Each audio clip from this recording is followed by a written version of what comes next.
The next paper, which is titled Arbitration Awards as Debt for Initiating Corporate Insolvency Proceedings in India, is written by Abhishek Saxena, who's a partner and a co-founding partner of a leading law firm called Phoenix Legal.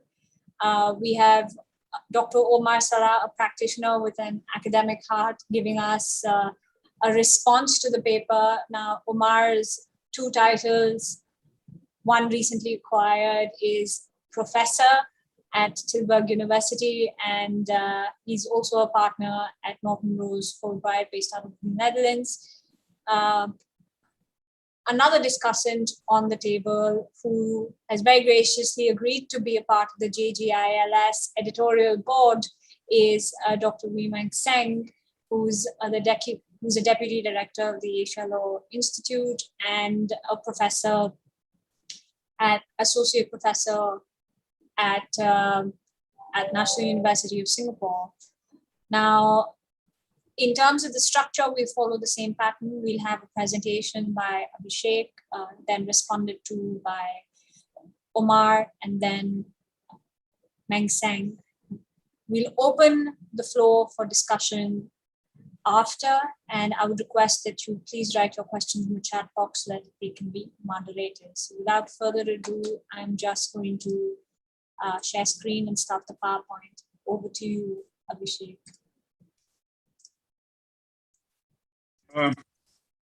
Thanks, Ashana, and thanks to, I think, the Jindal Global Law School for giving this opportunity for presenting the paper. And I think since we are already running short on time, and I think the papers have already been streamed online, I guess people will have the benefit of seeing it. So, of course, I think the paper goes into a lot of detail, but perhaps I think I'll keep the discussion high level and just to, I think, explain the concepts, and maybe I think we can get into greater detail in the discussion post my introductory remarks, and maybe I think take questions if there are any, I think, on the concepts that are discussed in the paper.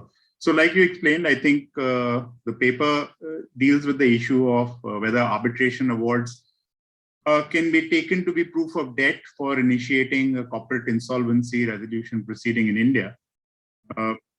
And I think, as the audience would be aware, I think India now has a new law dealing with insolvency and bankruptcy, which was brought into effect in 2016. And it both consolidates and amends the law with regard to reorganization and bankruptcy of corporate persons, partnerships, and individuals. What this paper deals with is essentially corporate insolvency resolution process initiated by corporate persons, which are essentially incorporated entity, a company incorporated under the Indian Companies Law, a limited liability partnership, again, which has a corporate personality, and any other body corporate. And the IBC, in brief, for the insolvency and bankruptcy law, provides for corporate insolvency resolution, liquidation, and bankruptcy. And I think the trigger point for initiation of a CIRP, a corporate insolvency resolution process, is essentially a default. And default is defined as a non-payment of a debt when it is due. And debt is defined to mean a non-payment of amounts due under a claim, which can be an operational debt or a financial debt.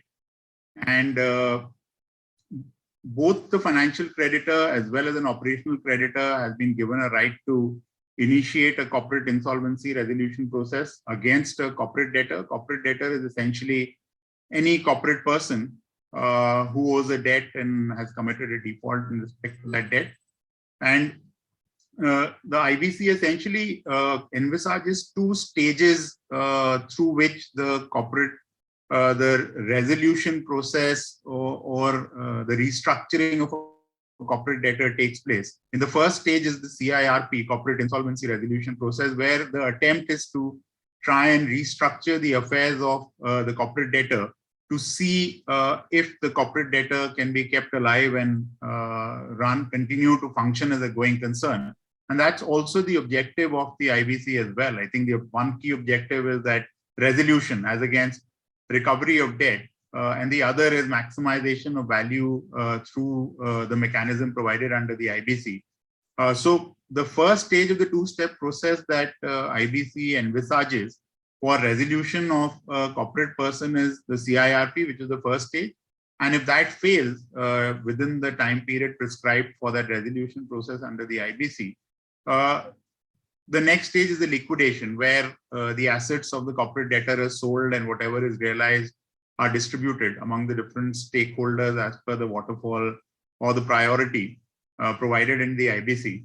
Now, each of the financial creditor and operational creditor are defined differently under the IBC, and that really has a bearing on whether arbitration awards can be used as a debt for initiating a corporate insolvency proceeding.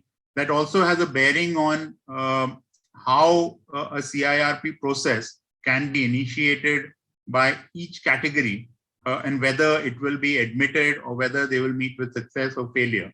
Now, financial creditor is any person to whom a financial debt is owed, and financial debt is defined in terms of any amount which is advanced in consideration of time value of money. So very loosely, a financial debt is typically the debt of a kind which is given by a lender or a financial institution to a corporate person. And operational creditor is any person who owes an operational debt. An operational debt is essentially a claim in respect of claim arising from or in respect of provision of goods and services, employment, or amounts due in connection with money owed to the government. Now, I guess you will notice the difference between the two, that essentially financial creditor is owed a financial debt, which is essentially very generically a loan.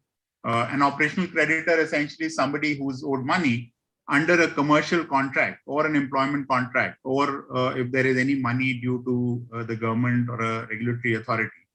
And that essentially, I think, marks the key difference in the ability of the two different categories of people to initiate the corporate insolvency resolution process under the IBC. The trigger point for initiating the IBC under the CIRP under the IBC is the occurrence of a default. And although it's the occurrence of a default which is common to both, the conditions which the IBC prescribes for each of the two categories of each of the two categories to initiate a corporate insolvency resolution process are different. And a financial creditor is required to file an application under Section 7 of the IBC, and an operational creditor is required to file an application under Section 9 of the IBC. A financial creditor is required to basically, among other conditions that it is required to satisfy, show that it was owed a debt and there's been a default in payment of that debt by a corporate debtor. And once it is able to show that and other conditions are being met, the NCLT, which is the National Company Law Tribunal, which is the adjudicating authority under the IBC, is required to admit the application and put the corporate debtor into insolvency resolution process.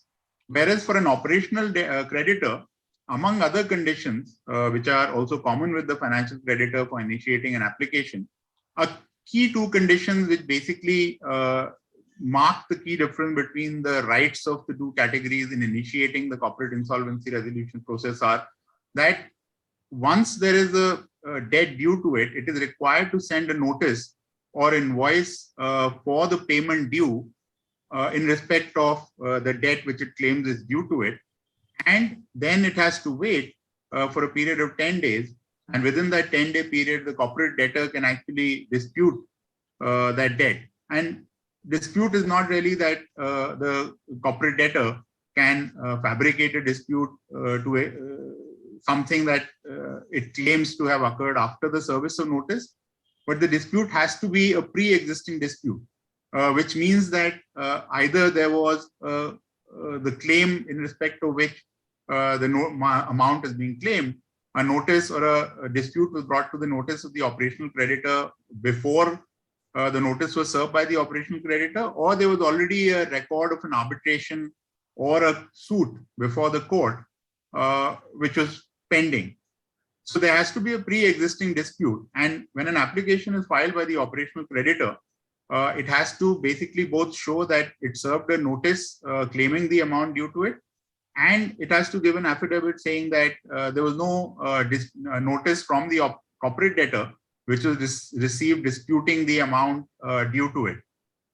And given the difference in how the two categories of creditors can approach the NCLT or file an application for initiating the corporate insolvency resolution process, within that lies the distinction that the law has created in the rights of the two categories. Now, one would think that, look, because the financial debt is difficult to dispute, or either there is a payment or there is a default, and hence it would be like axiomatic for a financial creditor to be able to start an insolvency process against a corporate debtor in case of a default on a financial debt, and hence the application would be admitted and goes through a straight-through process.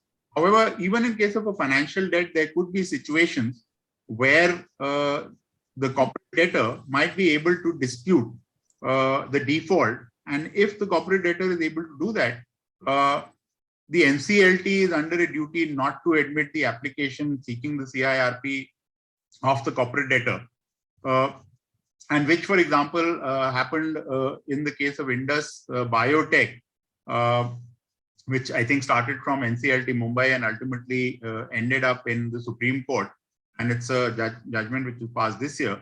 Here, I think Indus Biotech was a company which had raised debt from, equity instruments from Kotak, one of the PE funds managed by Kotak.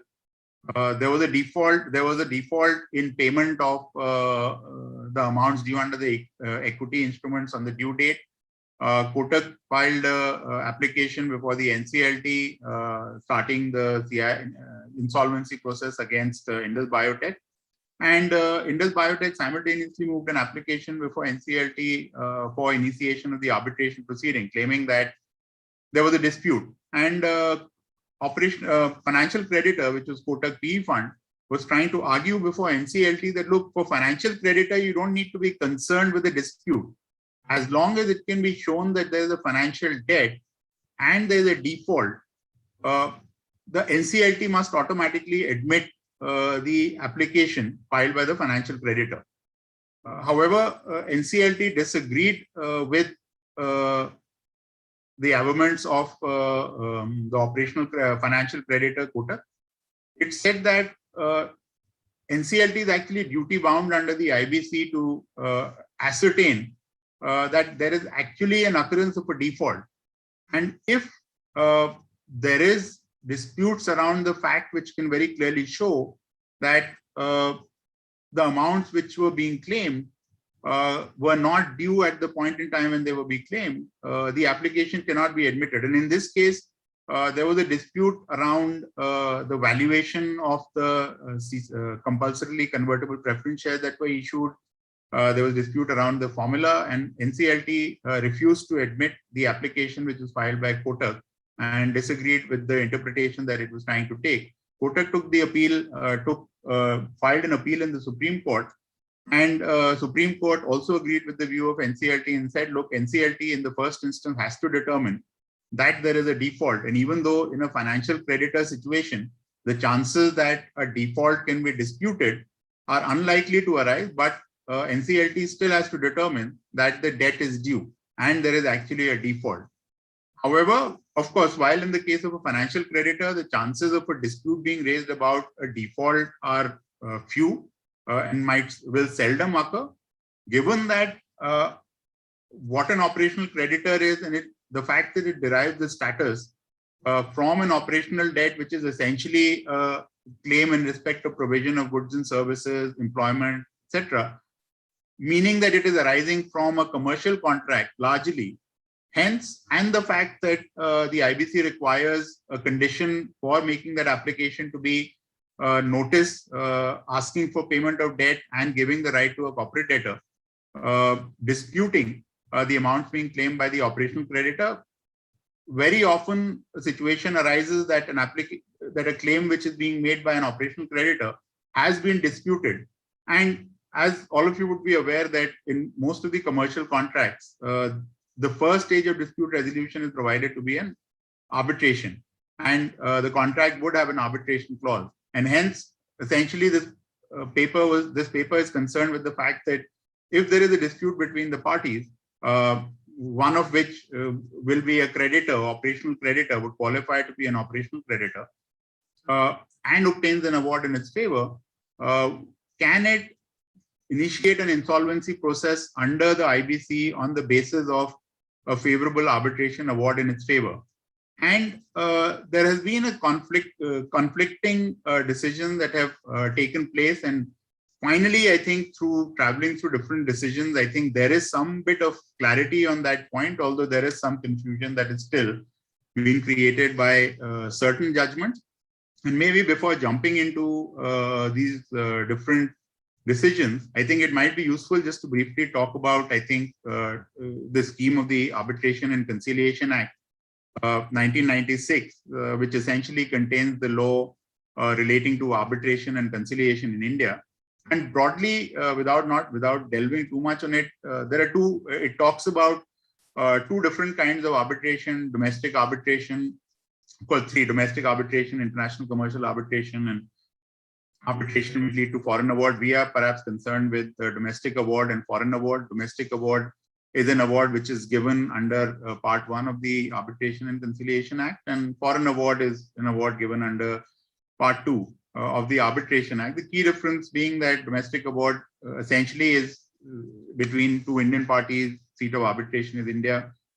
Foreign award generally between foreign parties residing in countries which are parties to the New York or Geneva Convention, and award is given in a territory which the Indian government has recognized as reciprocating territory.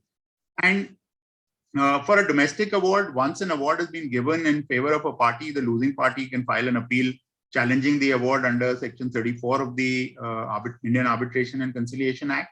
It has 90 days to do so. If it loses that appeal, it has a recourse under Section 37 of the Indian Arbitration and Conciliation Act. And simultaneously, the winning party has the right to file an execution application under Section 36 of the Indian Arbitration and Conciliation Act.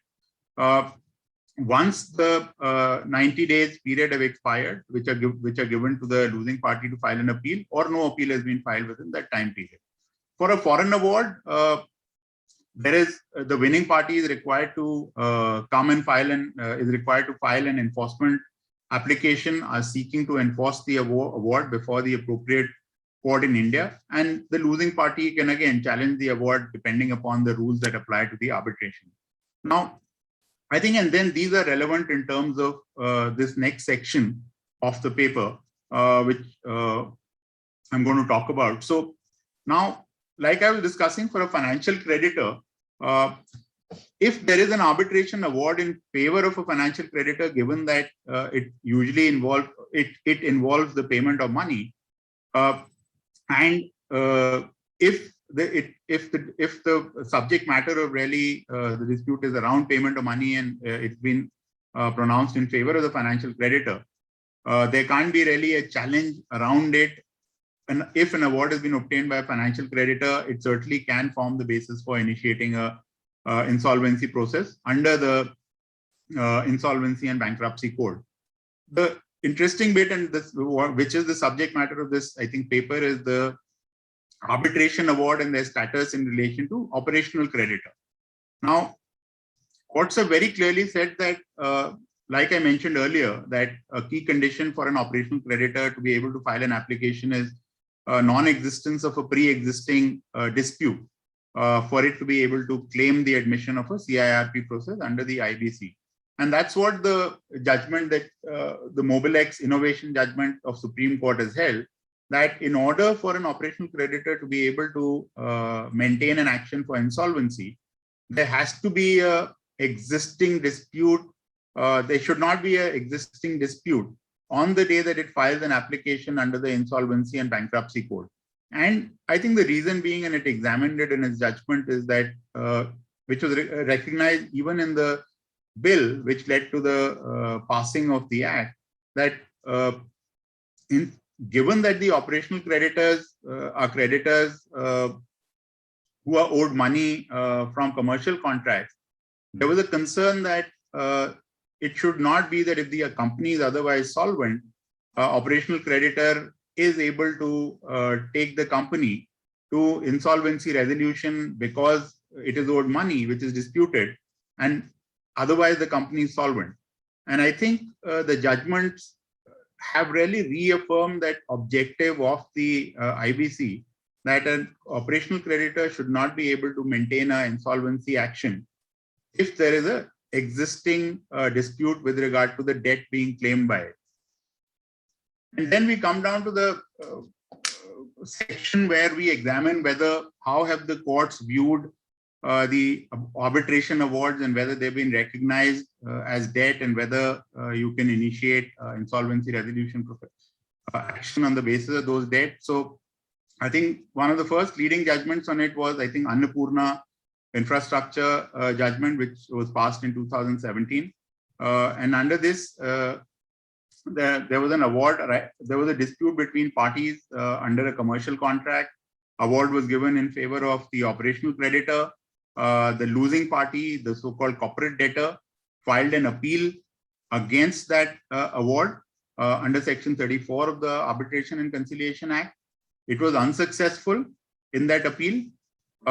It filed a challenge against its failure in that appeal under Section 34, under Section 37 of the Indian Arbitration and Conciliation Act. And at the same time, the operational creditor, which had the award in its favor, also filed an application for execution of the award. And NCLT held, and at the same time, the operational creditor also filed an application under the IBC, initiating the insolvency resolution process against the corporate debtor. Before the NCLT, the corporate debtor argued that, look, since I've already filed an appeal under Section 37 of the Arbitration Act, there is already a pre-existing dispute and the application should not be admitted. NCLT agreed with the contentions of the corporate debtor, and it said that yes, because there was an appeal pending under Section 37, it meant that there was a pre-existing dispute which was continuing, and hence it refused to admit the application filed by the operational creditor. NCLT disagreed with the decision of the NCLT and said that, look, once the application under Section 34 has been disposed of, the arbitration becomes final. Doesn't matter whether appeal under Section 37 is pending. And hence, it allowed the application and admitted the insolvency resolution process. So that was that. And I think then we come to the K. Kishan judgment, which was the Supreme Court, and which is really the landmark judgment, I think, on the issue, where it, I think, partly affirmed Annapurna infrastructure and partly overruled it. K. Kishan, and which is, I think, the law currently, K. Kishan judgment said that, look, as long as there is, if an appeal has been filed against an arbitration award, whether it has been, it is pending under Section 34, whether it is pending under Section 37, until the appeal has been finally disposed of, no CIRP can be filed under the IBC on the basis of an arbitration award which is still under challenge. And in that sense, they partly overruled Annapurna. And however, Supreme Court actually went ahead and clarified that, look, it could be a situation where there is an arbitration award in favor of an operational creditor and there is no appeal filed. And if the limitation period expires, after that, if the operational creditor was to initiate an insolvency process, that could be the basis of starting the insolvency resolution process. So effectively, K. Kishan judgment said that, look, as long as there is an appellate process against the arbitration award, you can't make that as a basis for starting an insolvency resolution process. Or if the period had expired and no appeal had been filed and the award had become final, that could then become the basis for initiating a insolvency resolution process. So that, I think, in a nutshell, is really the law on the point at the moment, that if there is an arbitration award and either an appeal has not been filed and it's become time barred, or if an appeal has been filed and it has been disposed of, and the award has become final in favor of the operational creditor, then it can maintain a insolvency resolution process against the corporate debtor on the basis of that award.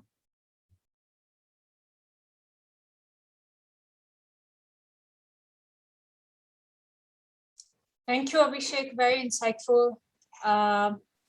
May I please invite Omar to give his comments and discuss the paper. 10 minutes for you, Omar. Thank you very much, Ishana, and a very good day to all of you. I think I'd like to take the opportunity first to thank Jindal Global Law School for the invitation. It's a pleasure to speak here, and Ishana, thank you in particular for the wonderful organization around the event. As you mentioned, in my position as a professor of global finance and restructuring law, it's great to be working together with Jindal Global Law School. At the same time, I also would like to thank Mr. Saxena, Abhishek, if I may, for a wonderful presentation and an exciting paper. I've read it with a lot of interest, so thank you very much for that. And in my capacity as a practitioner at Norton Fulbright, where we're actually quite often involved in global restructurings, your paper gave me a lot of interesting thoughts that I would like to share with you today. I'll keep it brief, bearing in mind that Ishana has appointed me 10 minutes, but hopefully that will give us sufficient time to exchange some thoughts on the points that I've identified. Briefly put, there are actually three observations that I would like to make on the paper. Overall, I'm very impressed by the work, by the analysis.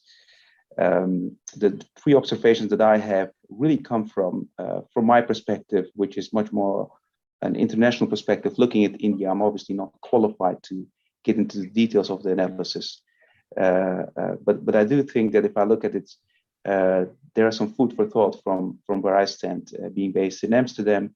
I'll put those observations also in the form of questions, because I do hope that we can have a fruitful discussion on these topics once we move forward.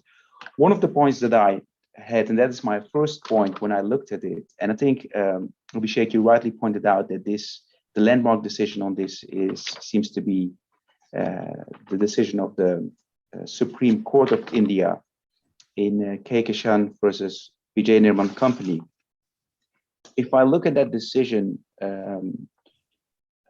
what I was wondering when reading your paper was what the implication of that decision would be in practice. And when I say that, what it made me realize is that the Supreme Court actually states, in so many words, and I'm obviously paraphrasing this, that it has no doubt that a challenge on the Section 34 or an appeal on the Section 37 of the Arbitration Act would lead to a pre-existing dispute. So making a filing under the IBC, the Insolvency and Bankruptcy Code, not successful at that point in time. The result of that could be years of litigation, of, in this case, arbitration. And looking at this from a Dutch perspective, I should even say from a European perspective, that seems like a very long-dreaded process. So what I wonder is whether that observation is correct, that it could indeed lead to really waiting for years as a creditor before you're able to get into a resolution proceeding under the IBC. And if that is the case, I like your comments in the conclusion that you were saying this actually leads to some strategic behavior, because as a corporate debtor, you would be inclined to appeal or challenge to make sure that you at least are not dragged into an insolvency proceeding.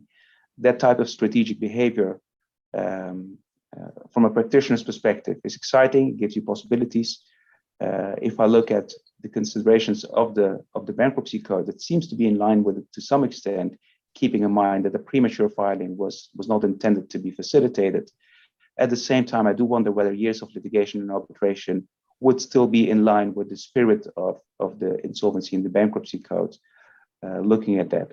Once again, it's a general observation, and I complete the other two observations as well, but hopefully we can have a fruitful discussion on these points moving forward. That was one thing that came to my mind. The other thing that came to my mind when looking at this is the difference of, or if I may say, discrepancy between that decision of the Supreme Court and also the decision of the NCLT, the Mumbai bench of the NCLT in AgroCorp International versus National Steel and Agro Industries. Looking at that decision, I actually thought that this leads to a discrepancy. And if I were to be assisting a creditor in these types of cases, I would actually try to seek my potential advantage from that discrepancy, to be honest. It seems that a domestic award may be treated differently compared to a foreign award. And potentially, if you would have a foreign award, you could move more expeditiously towards an insolvency proceeding, CIRP under the IBC. So corporate insolvency and resolution process under the Insolvency and Bankruptcy Code. I wonder there again to what extent it could lead to strategic behavior, to holdout behavior of creditors, especially keeping in mind that if I look at the definition of an operational creditor, it seems that a legal assignment would also qualify as a claim of an operational creditor. If you would have a creditor group, you could obviously try to seek nexus outside of India, try to obtain a foreign award outside of India. And that could be a potential workaround, keeping in mind these decisions. I also would be very, very curious to hear your thoughts on, without enticing you to criticize the courts, I wouldn't dare to, but at the same time, I would be very interested to hear your thoughts on that judgment, especially keeping in mind that you very, I think in a strong analysis you put out in one of your footnotes that there's another case of the Hyderabad and NCLT in Aditya Energy Resource versus, if I pronounce it properly, Simfapuri Energy, which is in appeal right now. So it may well be that once we have a court decision there, this decision will no longer stand. So there, once again, I'm seeing a lot of strategic behavior, which from a practitioner's perspective is interesting, is exciting, but from an academic perspective and also from a policy perspective, I wonder whether that has been the intent of the legislator. So that was my second observation there. And then to complete the points that I have, a third observation that I had looking at this really goes to the cross-border element to basically the Insolvency and Bankruptcy Code, but generally the global restructuring practice.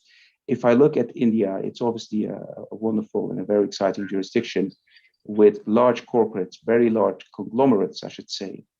And many of these international conglomerates have holding companies in the Netherlands, where I'm based, in Singapore, where I was based for 3 years, and where obviously the other distinguished speaker is based.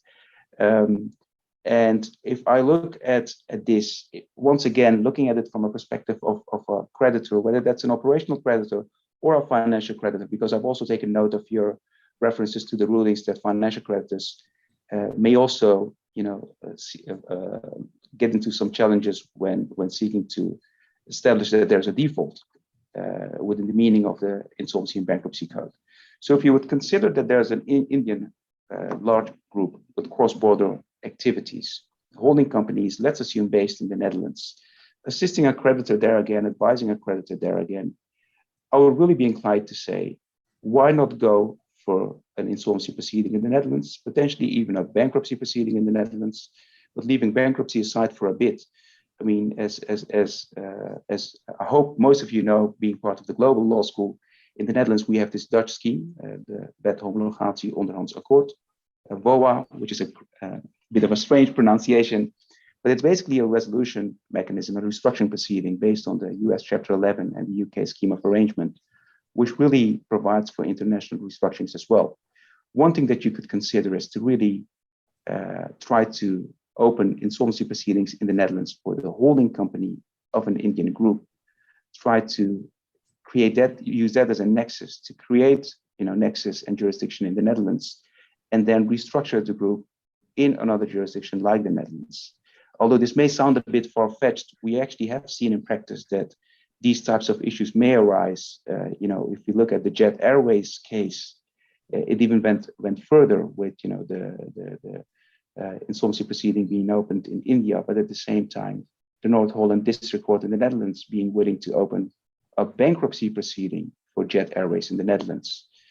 So we've actually seen this in practice already, and that was a bankruptcy proceeding, which is actually, much more, I should say,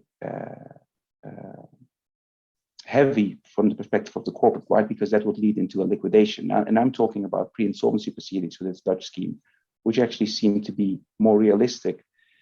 So we may see that type of behavior going forward, keeping in mind that other jurisdictions may have restructuring tools that could be a bit more creditor friendly in this respect, or at least give creditors more options to initiate restructuring proceedings going forward.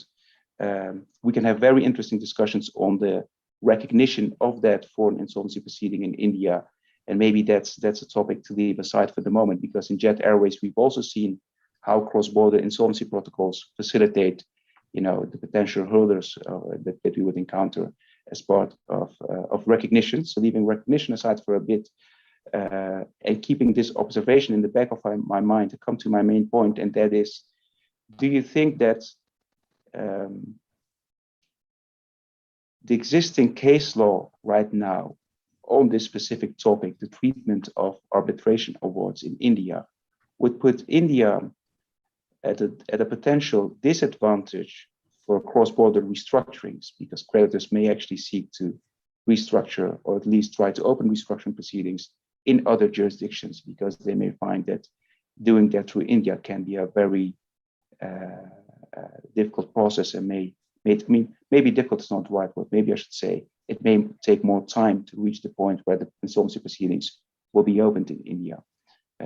If that were to be the case, that obviously creates a lot of possibilities for other jurisdictions like Singapore in the Netherlands and many other jurisdictions, but it may potentially put India into a disadvantage compared to these other jurisdictions. So that was another observation that I had when looking at this. Fully appreciate that, it's a long time speaking, so you may, when we enter into discussions, I'm more than happy, Abhishek, to repeat these three questions. But generally speaking, when I looked at the paper, these were 3 points which hopefully give us some food for discussion for this webinar, and maybe some further thoughts for incorporation in your paper. But overall, I conclude with saying thank you very much, a well-written piece, and an excellent presentation here as well. Thank you so much, Omar. I'd like to invite Meng Seng to now offer his thoughts on the paper, and then, of course, move on to allowing Abhishek to respond to both Omar and Meng Seng. Yeah, hi. Hi, good day to everyone. Thanks, Ishana and JGILS for inviting me. It is my honor and privilege to be here today. Yeah, I think I agree with what Omar has said, right? I mean, Abhishek has presented an excellent paper, right? And which, of course, I mean, this topic is, of course, extremely important, because the issue of whether, because this is the issue with regards to the initiation of the proceeding, right? So, so if you can't get, I mean, if you don't get this right, then the proceeding cannot start. Now, I think having read the paper, I have a few points which I am interested in, and I hope perhaps Abhishek will have time to address them later. Okay, the first thing is first is just an observation. I find the distinction drawn in the IBC between financial creditor and operational creditor to be extremely interesting. I mean, this is not done in Singapore and the UK, and I suspect maybe in many countries. Now, I think I do know what Abhishek said earlier, that of course, there are differences between FC and OC, right? In the nature and in the industries are very different. But I would rather think that, this is perhaps more a question, at least in theory, right? This is more a question of degree rather than that you are comparing apples and oranges, right? It is more a question of degree rather than they are totally different types. But I suppose India being a very large and diverse country, right? I mean, whereas Singapore is we are just a city state. So I may not appreciate fully the reasons why you set out these two distinct categories. Although Abhishek also explained just now earlier, right, that even with regards to FC, right, the court will still have to look into the NCLT will still have to look into whether there is a dispute or not. Okay, so that's my first observation. Now, the second thing is, with regards to the FC, apparently your bill has a clause explaining that you want to draw a difference. The notes on clauses, right, and next to the bill mentioned that operational creditors, their debt claims are usually smaller. Therefore, and also you want to prevent them from putting the corporate debtor into the insolvency resolution process prematurely or to initiate the process for extraneous considerations.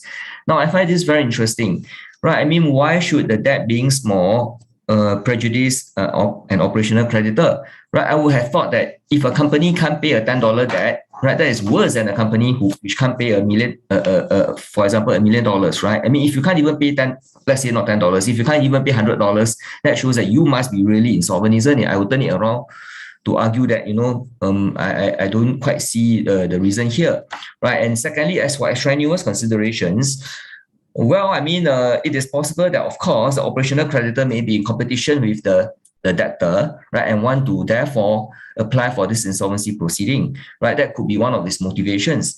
But still, I mean, if the debt cannot be paid, I mean, why can't the creditor be allowed? I mean, why is the creditor prohibited from taking out the application? It provided that the debtor genuinely wants the process to be initiated. I struggle to find, the reason for saying that this is extraneous consideration and therefore it should not be allowed. Unless I mean, I can see that perhaps, you can try to justify this by saying that although you may satisfy the requirement that a debt is due from the company, from the debtor, but because, your consideration is extraneous and the other creditors do not want to put the company through the insolvency process, and insolvency being a collective proceeding, therefore the collective interest outweigh the individual interest of the particular operational creditor. I mean, I can see something along those lines, but just by the mere fact that the operational creditor may have some kind of extraneous considerations, I'm not quite sure, how that thing fits in. Now, then coming to the big point that perhaps Omar pointed out, right? I mean, the possible strategic behavior on the part of debtors, right? I mean, I find the prospect of them dragging the process through by repeated application to appeal against an arbitral award, right? I mean, that would really be extremely frustrating for creditors with a genuine claim against such recalcitrant debtors, right? And by dragging the whole process out, not just that particular creditor suffers, but everyone will suffer. But at the same time, I can see why the courts they want to be very careful there, right? Because here we come into this difficult area of the conflicting interests of debtors and creditors, right? Their interests conflict very badly. Now, but my question is, one thing which I don't quite understand is there a necessity for the creditor to rely on the arbitral award if a debt is really due and owing, right? But the company may want to go through the arbitral process, but why can't the creditor apply to the court and the court just examine the claim of the creditor to see whether the dispute as alleged by the company is genuine or not, right? Because the role of the court in this regard in assessing whether the dispute is genuine or not is different from the arbitral process, right? And well, I mean, here I have to confess, I'm not a great fan of arbitration.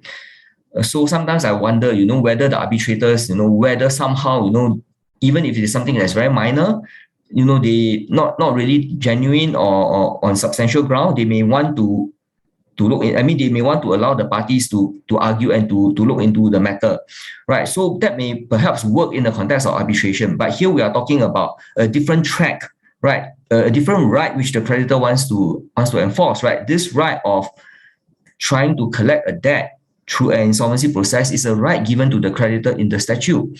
So if, in principle, if the dispute is not genuine, I find I don't quite understand, why can't the court look into that and decide for itself whether the dispute is genuine or not? If the dispute is genuine, of course, you tell the creditor, go and get the arbitral award. You have to wait until it is finally resolved. And after that, you can try to either enforce the arbitral award or take out an insolvency proceeding. But if not, if that's not the case, why should the creditor be compelled, just to the arbitration route? Right. So this also brings me to the issue of what is the meaning of dispute in your act, right? I haven't read your act carefully, right? Initially, I thought that it means that the just now when you mentioned, Abhishek, when you mentioned that there must be a pre-existing dispute, I thought you were referring to dispute must be in the form that the parties already had a proceeding between them, right? That a proceeding or arbitration between them. Later on, I realized that maybe it's not as narrow as that. The important thing is that there must be some kind of evidence that you are not at the last minute, the company is not at the last minute creating a fictitious dispute out of thin air, right? So if that's the case, I can see the rationale behind that, right? So if that's the case, then I think when we get back to the substance of it, it is all a question of whether the claim that the creditor asserts is genuine or not. If it is genuine, what is the problem, right? The court can assess, and the creditor shouldn't be frustrated. From from initiating the proceeding, right? So this brings me to the final point, which is, right, if we step back and look at what is involved, I can understand, right? Sometimes we say, this is about restructuring, not about liquidation. But still, even in restructuring, what the creditor wants is to collect the debts, right? Although the debts may not be may not be repaid in the sense of cash, or during the restructuring process, the resolution may end with something other than repayment of the debt, right, in the normal form, but still it is a reckoning, right, of the creditor-debtor relationship. So if that's the case, even allowing for this special feature of restructuring, right, restructuring and collection of debt at general law, right, through the normal process of suing the debtor, obtaining a judgment, and levying execution on the judgment, they are just parallel methods of debt collection, right? Parallel methods of debt collection. So if that's the case, this will tell us that it is for the creditor to choose whether it wants to go under the general law or to take out an insolvency application. Now, if you go under the general law, of course, the advantages is that you get it, and if you are lucky enough, you get full payment, you keep whatever you can get. Now, the trouble with initiating an insolvency process is that because it is collective, you are not going to get full payment because the company is insolvent. You have to share with other creditors. So, these are differences, important differences between them. But nevertheless, it is for the creditor to decide, right? I can't quite see, why, if we look from this perspective, why should a creditor be forced to just rely on an arbitral award? Yeah. Okay. So that those are my some of the points that I would like to make. Okay. Thank you. Thank you so much, Meng Seng. A refreshing theoretical perspective as well. I would like Abhishek for you to respond to Omar and Meng Seng's comments before we move into the moderated Q&A.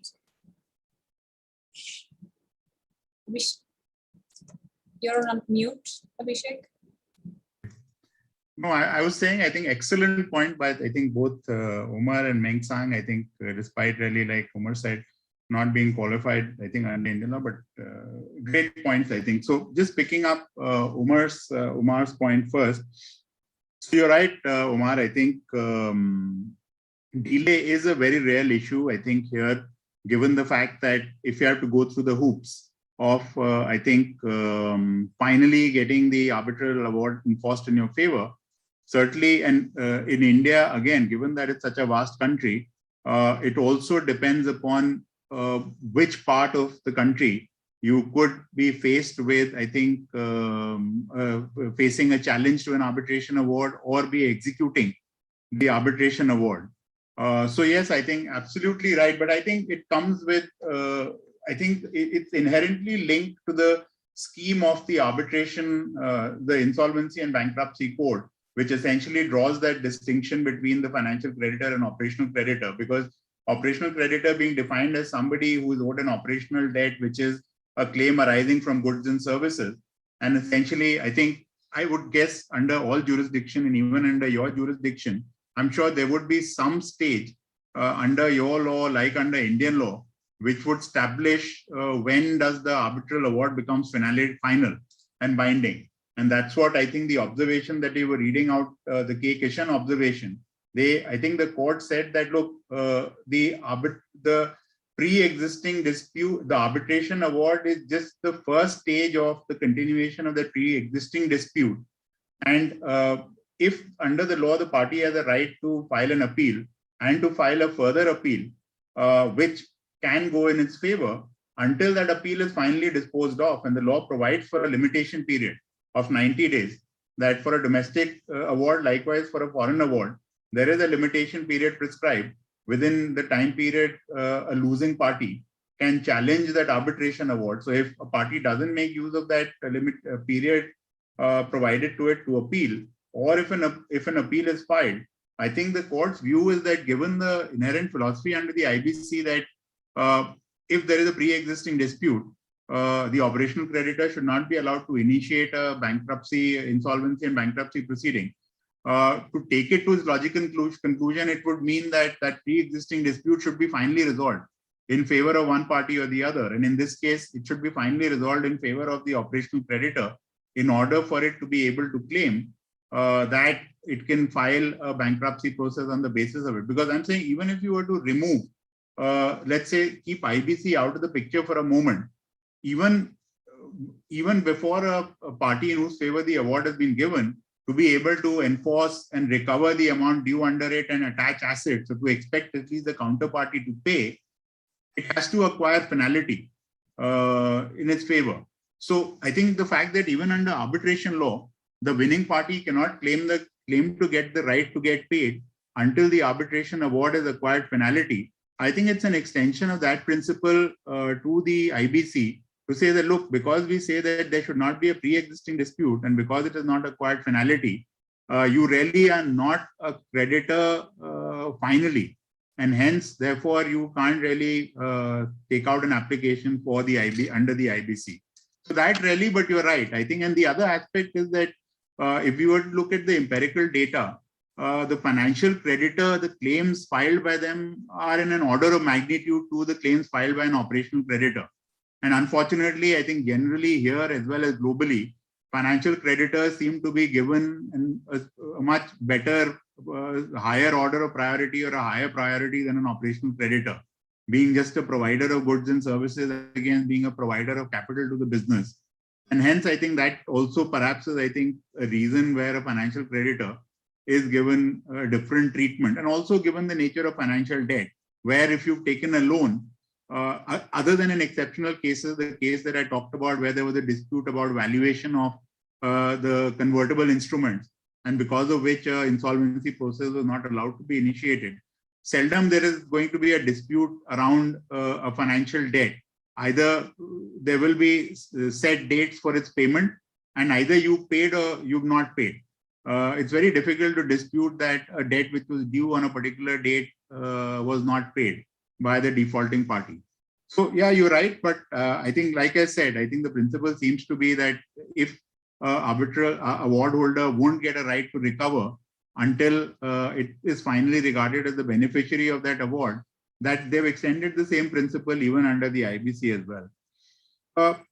And yes, it does, like I've said in the listing, that yes, it does allow for a strategic decision, in the sense that if you do believe, or even frivolously, in both situations, if you do believe that the arbitrators had erred, although there is very limited scope to challenge an arbitration award if it is a reasoned award, but if you do think, at least you will buy some time and maybe use that time period as a process to get the counterparty on the table and try and negotiate a settlement. Agrocop decisions, again, you're right. And I think, as you rightly picked up, Aditya case of the NCLT Hyderabad took a different line. I think respectfully, I think, like I mentioned in the paper, that aspect about the difference between a foreign decree and the foreign award perhaps was not argued.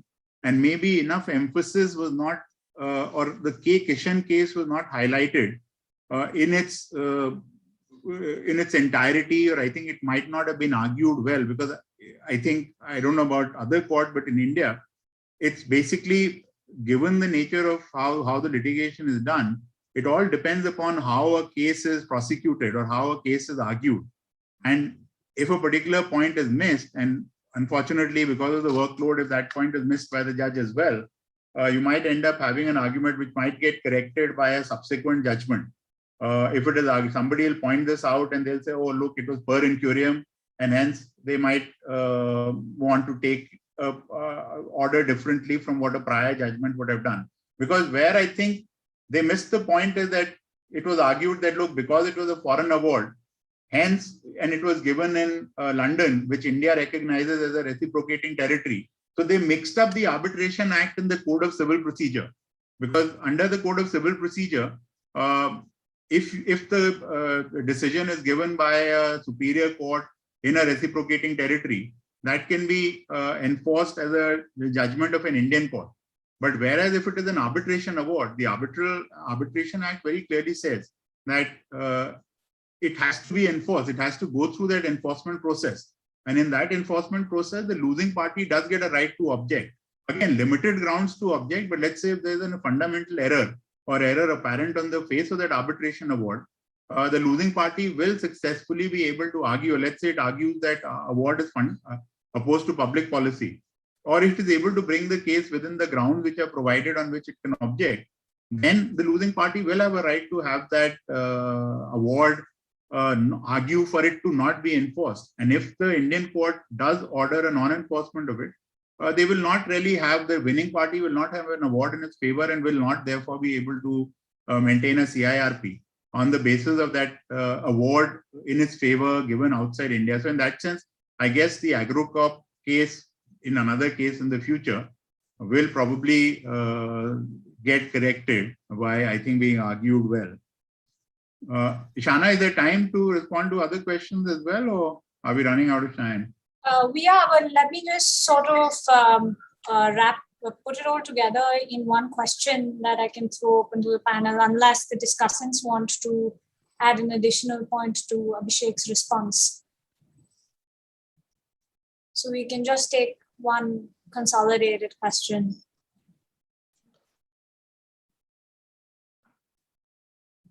All right. So to Meng, Seng, Omar, and Abhishek as well, thank you for that very insightful perspective. One important element that we get out of this is actually a question of conflict of law, or specialized law specifically, which is the Arbitration Act and the IBC. While I don't want to get into the question of which law prevails over what and the specialized nature of the law, the question that I do want to weigh in on is whether the arbitration process is perhaps a better suited process for certain kinds of debt, because you have seen a trajectory of arbitrations being a suitable option that even the NCLTs, that is the adjudicating authority, is referring to for, in particular, operational debt as well. Then it becomes the question of, do we really need to get into arbitral awards, their treatment as debt, and whether we need to even bring arbitration and arbitration awards as a part of the periphery of the insolvency resolution process, because there's much conversation and debate as to not having arbitral awards as a part of the IBC law in the first place for this very reason. Yeah, that's why it was only decree holders that were introduced as the IBC in the IBC. So just sort of getting an international perspective on how arbitral awards are treated as a part of the insolvency resolution process. Can you initiate on them? What is the viewpoint of a different jurisdiction on the treatment of the arbitration process and arbitral awards? Let me just sort of go around the table with the discussants, start with Omar, then Meng, Seng, and get to you, Abhishek, for a final thought. Thank you for that, Ishana, and Abhishek. Thank you very much for responding on the other 2 points. Very, very clear, and I'm with you on the content. I think on this point, Ishana, I would almost be inclined to say the opposite from the question. I would almost be inclined to say we should get arbitration out of the equation when we look at insolvency proceedings, with the caveat that I'm coming from a restructuring background. But even if you would look at this from leaving aside the distinction between restructuring and arbitration in let's say a more dogmatic approach, just looking at this from the perspective of the Netherlands, and I think it goes for many jurisdictions in Europe, having an arbitral award as part of, I would almost say, almost as a prerequisite, even if it's not formally a requirement, but substantially it leads to another step that you have to take. I think it really makes the opening of an insolvency proceeding very difficult. It creates a high threshold. It also goes back to the point that Seng made earlier, where he was pointing out that that as part of an arbitration proceeding as such, you could have complete different considerations for getting into an arbitration than compared to insolvency and restructuring proceedings. So my brief observation or answer to your question would be that you should get actually arbitration out of the equation, and I fully appreciate that a very hard fine-line distinction is not possible, but having it as a step towards insolvency proceedings seems a bit of a high threshold from my perspective.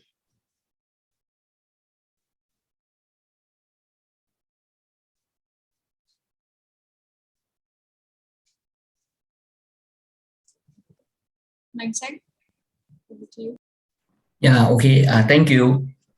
Yeah, first, actually, I should say that when I said earlier that I'm not a great fan of arbitration, but my country is a great fan of that. I think it is. You all of you would know that Singapore has now ranked very high as an international center for arbitration, right? So, well, I mean,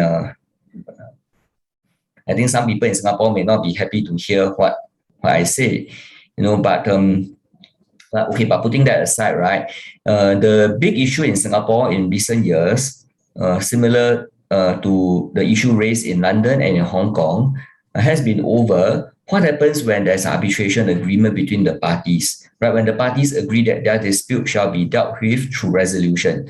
Now, so in this case, can one party, the creditor, claim that the agreement to arbitrate does not apply to my application to court, for example, to petition for the winding up? So this issue has arisen in Singapore a few times, I think.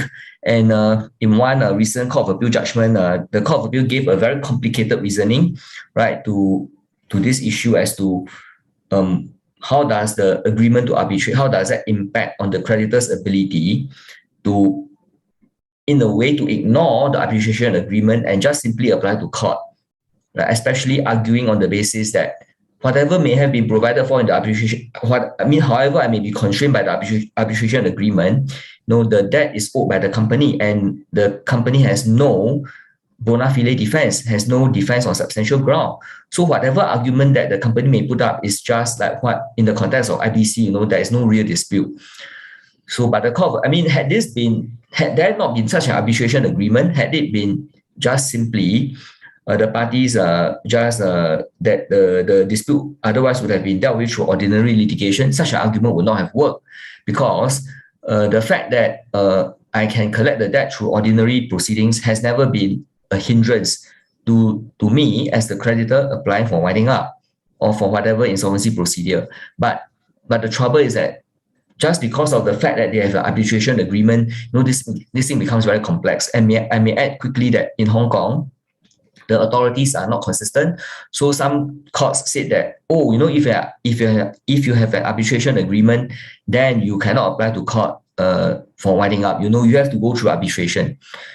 I think that is a similar position in London. And in fact, in London, there was a senior QC who wrote, I think, quite a tongue-in-cheek article to say that, well, because what do you expect, right? Because London London has a agenda for arbitration, and also therefore they want to protect their turf. Yeah, sorry. This is going into conspiracy, right? That's all. Yeah, thank you. Parting thoughts, Abhishek. No, I think just responding to Meng saying, I think your country loves arbitration, and I think India loves to arbitrate in your country. So 70% of all arbitrations in Singapore have an Indian element to it. So I think SIAC is running largely on Indian arbitration. But I think coming to the point, I don't think arbitration is just an ancillary tool to, I think, initiate the CIRP process. Like under old Indian law, before I think the IBC was brought into effect, yes, like Meng Sang was saying, a question had often arisen that because there was an arbitration clause in the agreement between the parties, be it for a financial debt or for a debt arising out of commercial debt, could that trump the jurisdiction of the insolvency court, which arose from the company law prior to the IBC? I think the court had very clearly ruled that, look, because arbitration, the insolvency process being a statutory process, arbitration couldn't trump it. And given that, I think under the prior law, and Ishana, you might know, and maybe Omar as well, I think if he had experience in India, I think given that people would just also use the insolvency mechanism to resolve their dispute or try and puncture holes into a claim filed by the claimant to the creditor, I think the proceedings just went on and on and on. And I think by the time the company was stripped of its assets, and even finally, when you got the order, there was nothing left in the company. And I think in order to, I think, keep the insolvency tribunals and insolvency process streamlined, I think because it says that, okay, you can use it to resolve the dispute, and you can do it through financial debt by being a financial creditor, or an operational debt through an operational creditor. They've just provided a threshold on when you can claim to be a financial creditor or an operational creditor. And I think most often, I'm saying it's become common to provide arbitration as a method for dispute resolution. But even otherwise, if you had to claim to be a creditor, let's say you were not providing an arbitration clause, you would still have to go to court.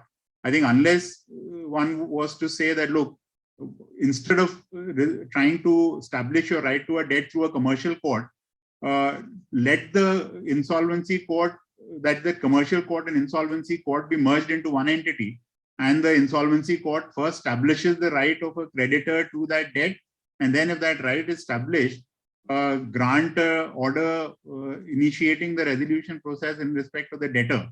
At least, yes, it might work, but unfortunately in India, even in the current situation, as you would know, I think statistics show that 70% of the cases filed under the IBC have missed that 330-day timeline. And if you were to confer on them the jurisdiction even to arbitrate, or let's say decide the creditor's right to the debt, I think the insolvency process will just go for a toss.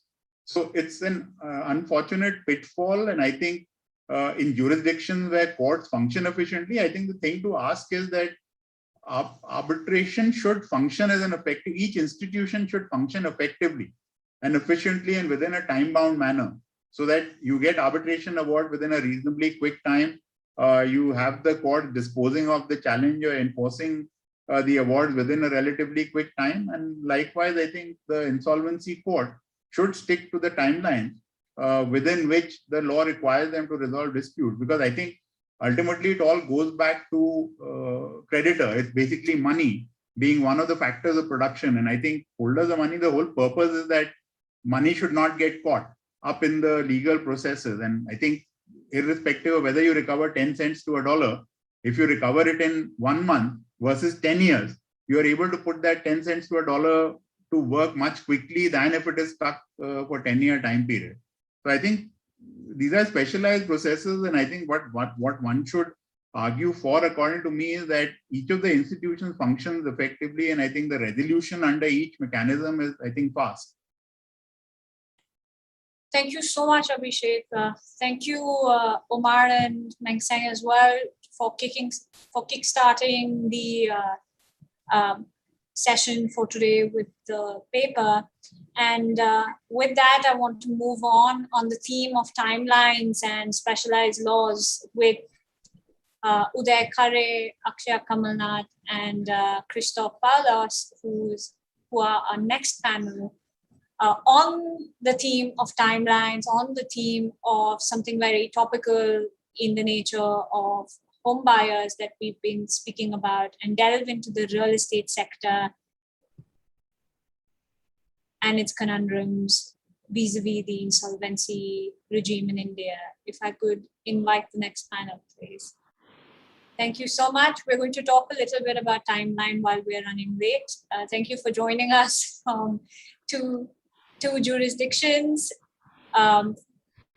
Europe and Australia, and hope for like a consolidated perspective. Very briefly, to introduce the panel, Uday Khare is a partner in the project finance team of Cyril Amachand and Mangal Das. Akshaya Kamalnath is a senior lecturer at Australian National University School of Law. Christoph Palas is a professor at Humboldt University and of counsel, Wyden case in Berlin. And without further ado, over to you that present your paper on insolvency in real estate and a difficult balancing act. Thank you, Ishana, and hello to yourself, to Christoph, and to Akshay, and to everyone listening. I'll try and keep it brief, seeing as we are running behind schedule, and timelines are important both in the IBC as well as in our event today. So this is a sort of very specific paper and topic, as Ishana has already mentioned, and essentially I look at how the IBC has evolved to take care of the concerns of real estate allottees or home buyers, as they're more commonly known. The first 5 years of the IBC saw a lot of real estate insolvencies, mostly around North India, but also in different parts of the country, in Mumbai, in Bangalore. And I will sort of, in brief, trace the legislative evolution of how the IBC responded to the home buyers and their plight.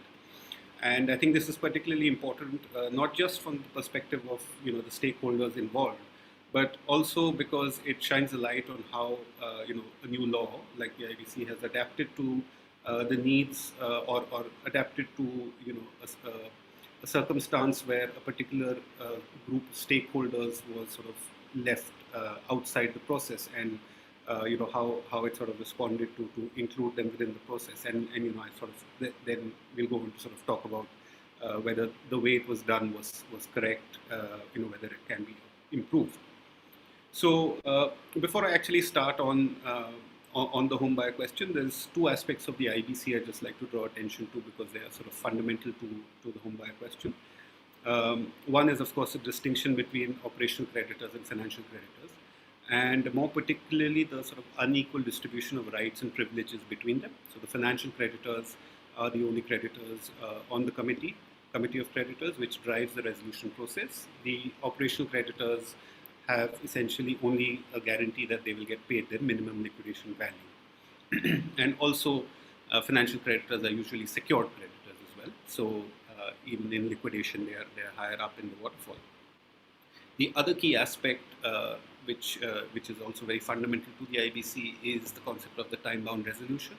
So under the Act, if within 330 days a resolution plan cannot be approved, the company must mandatorily be liquidated.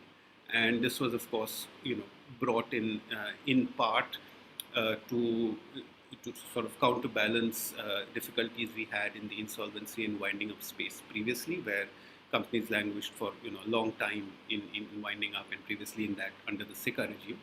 And the Bankruptcy Law Reforms Committee report sort of made it clear that one of the main focus items for them when drafting this new law was to prevent delays, as essentially delays lead to value destruction and and therefore an inefficient process in terms of resolving insolvent companies. Now coming to home buyers specifically, initially when right after the IBC was enacted, through a couple of judgments of the Delhi NCLT, we arrived at a situation where home buyers were considered neither operational nor financial creditors. Apologies, the electricity is so the NCLT said that they are because they don't provide goods and services, they are not the recipients of goods and services, they are not operational creditors, and because they do not provide debt with the consideration of time value of money, they are not financial creditors. So consequently, they were left essentially remediless under the new regime. And of course, once a company is admitted into IBC, moratorium is in place. No person can sort of initiate new legal action. So effectively, they were completely disenfranchised from the entire process. Now, of course, this happens under a new law. This is not unusual for like a group of stakeholders to slip through the legislative cracks, as it were. What is interesting is the legislative response to it, and because there were so many real estate insolvencies at that time, it was a particularly sort of pressing issue for policymakers. So effectively, the IBC was amended to deem real estate allottees as financial creditors under the terms of the IBC, and this effectively produced what one may call a logical inconsistency between the principles of the IBC as they existed and the inclusion of home buyers as financial creditors. And this is because essentially financial creditors have all the characteristics of an operational creditor. They don't put in money. They don't pay for their apartments with the intention of making a return on their investment. At least not your straightforward transaction. We do have specific transactions of that nature, but most home buyer sort of transactions are payment of money for delivery of an apartment or a flat, and it's only if, let's say, the apartment is not delivered that an obligation arises to return the money and often with penal interest. Now this was the justification used by the Insolvency Law Reforms Committee, which recommended their inclusion as financial creditors. Essentially that it's a tool for raising finance, and on failure of the project, the money is to be returned back. But this is the case with almost any contract of goods and services. Wherever you prepay to get a particular good, if you don't get the good, you're entitled to your money back and often with penal interest. So this, there was a logical sort of dissonance between the IBC and its principles and the inclusion of home buyers within their as financial creditors. This was of course challenged, and it was upheld by the Supreme Court in Pioneer Urban Infra. And their reasoning threw even further light on this dissonance. What the Supreme Court said is that for a borrowing, you don't need to have an obligation to return the money. Something equivalent will be sufficient to constitute a borrowing. Something equivalent in this case, of course, being the delivery of your flat or apartment. Now, again, that's exactly the case for every other operational creditor out there. So this was introduced, and then immediately, as soon as it was introduced, a new problem arose, which was voting. And now, of course, most home buyers are sort of ordinary citizens who don't necessarily have the time to go through information memorandums, resolution plans, negotiate with resolution applicants. So what we found was that for many of the items that required a positive vote of the Committee of Creditors, you just didn't have enough votes. More significantly, of course, the 66% that was needed to to approve a resolution plan. So when you have, a committee of creditors with a large, large sort of, home buyer presence there, let's say, for instance, if it's 60% of the COC, if sufficient members of the class don't vote, you cannot approve anything. And so, this problem arose. It was sought to be solved by the courts, but the IBC provisions don't really support either contention that was put up. And then finally, this was amended again to introduce the concept of deemed voting. So the way it works today is that if, let's say, going back to that same example, you have 60% of the COC is home buyers. If, let's say, only about 10% of them vote, then the majority decision of that 10% is ascribed to the entire 60%. So effectively, you have a small group of home buyers who will drive the entire decision-making, can drive the entire decision-making process, because most other home buyers simply don't have the time and energy to participate sort of, very vigorously in the plan.